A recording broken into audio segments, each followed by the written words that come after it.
You know, this time last year, Dana Brown was coming over from the Atlanta Braves, had immense success there, and became their general manager. He is the general manager now, year 2 for the Houston Astros, and he joins us now. Dana, good to see you here. Thank you so much for coming out. Good to be with you guys. I'm excited about it. Why don't you, give me your assessment of where you think your club is at going into this season. Yeah, so we had to come in, and we knew that we had some holes to fill. We knew getting a backup catcher was going to be important for Diaz. Diaz is going to be the everyday guy. And also we know that we have to get a little bit of bullpen help. And so if we could fill those 2 spots, I think we're ready to compete again. I mean, we have a good club. I would say if a GM starts with the backup catcher and the bullpen, okay, so you know a lot of things are there. Go ahead, Dan. So, like, this might be the last year you get a grace period as relates trying to focus on a backup catcher. So, like, Dan, how do you balance the short term and the long term? You've got Bregman and Altuve free agents at the end of the year. The year after that, you're looking at Tucker and Framber. So, but you got this window to win, and yet you got the reality of what you're looking at in the future. So how do you balance that as a GM? Yeah, well, first of all, Jim Crane says the window's always open, so we're going to compete. That's one of the things that we're going to do. And so, we have some young players coming, and so we're hoping some of those guys could fill some of these gaps if these guys take off. But at the end of the day, we're going to make a run at these guys, and hopefully we can keep this team together. And I think we have the pitching. We got some guys coming off the IL. When you talk about McCullers at some point this year, we're talking about Garcia coming back. So I think our rotation's pretty good. And so we need to keep in core this club because I think we can go on a pretty good run. Yeah, when I look at the rotation, and immediately I see at the top, you have Valdez, Javier, and we've seen Javier just be absolutely lights out. We've seen Valdez do the same. We saw him struggle a little bit, but when I look at these two, Valdez and Javier specifically, from the Dominican Republic, I'm curious, how do you project them going forward as far as their career is concerned and their contributions to Houston? Yeah, great contributions to Houston. I mean, both guys have really good stuff. They know how to pitch, and you add Verlander in that mix. Now you have a top 3 that are really good, but those 2 in particular are really good. These guys post, Valdez, he puts up innings, man. I mean, that's important. It's a long season, 162 games, and so he gets after it. And, I don't think Javier has really hit his stride yet. He's still getting adjusted to, coming out of the pen. So I think he's going to be all right. 7 straight league championship series. Again, you weren't there for Atlanta having success there, but the Astros kept coming up when I started talking about what I perceived to be randomness in the playoffs, right? Like you guys lost in a game 7. Could have gone either way, right? Yeah. And those things happen all the time. But the Astros have been there repeatedly. Is there something that you found within the organization, type of player, or maybe skill set, where the Astros were a little more impervious to the randomness in the playoffs? Yeah, I tell you, this club, they do a really good job at this organization with pitching. I think the pitching guys are really good.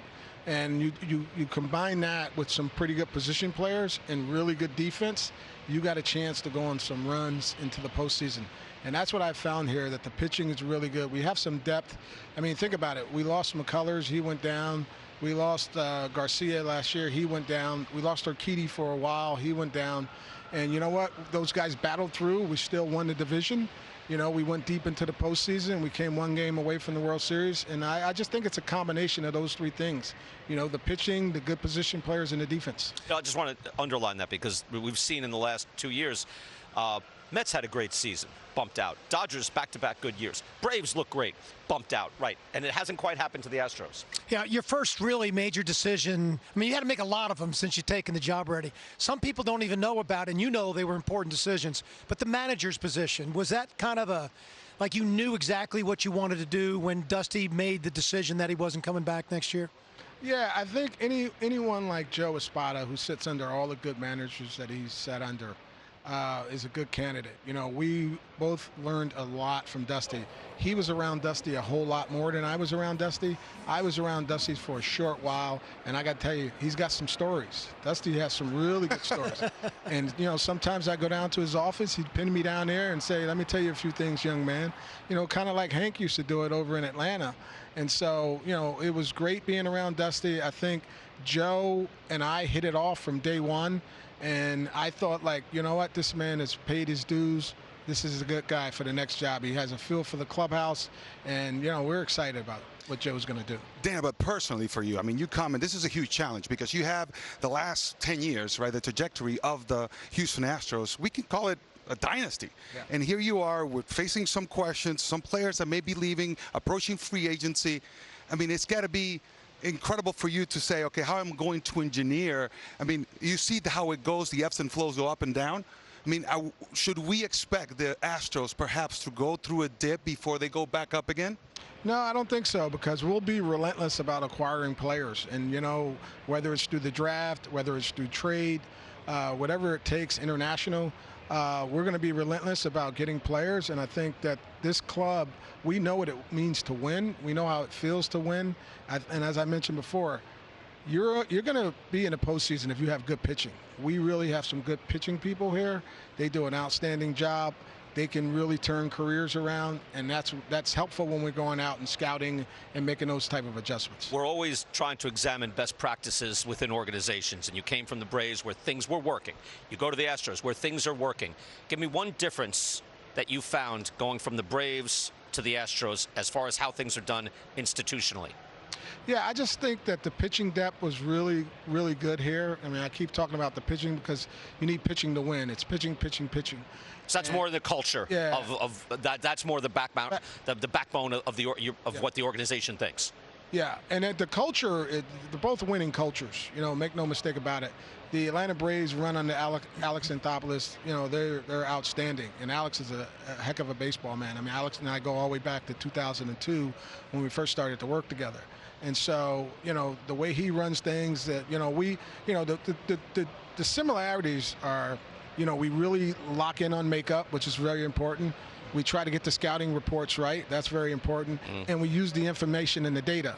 And so when you combine those three things, I think you have a chance to make some really good decisions. More data-driven in Houston or not? Because that's the impression. Yeah, a little bit more data-driven in Houston. But we use a lot of data in Atlanta as well, but a little bit more data-driven in Houston. It's okay to admit that on this show. Yeah. He goes anywhere, you go anywhere else, it's like, well, you have computers making decisions for you. We don't let. You're safe. Dana, I think BK's trying to get, what is the secret? You keep on mentioning about the pitching, right? Yeah, no, you have great pitching people. What is it? What is that marker that you're looking for, if you can share it? That's like asking Mama to give you the secret sauce. I knew you were going to say that. I can't give you the secret sauce. Excellent. I mean, I can tell you what you need to win. You need pitching, and I think we do a good job of it here. You certainly do. Dan, congratulations on the season, the run in the playoffs, the division title, all that, and best of luck to you. Thank you so much. I appreciate being on with you guys. I'll be watching all night.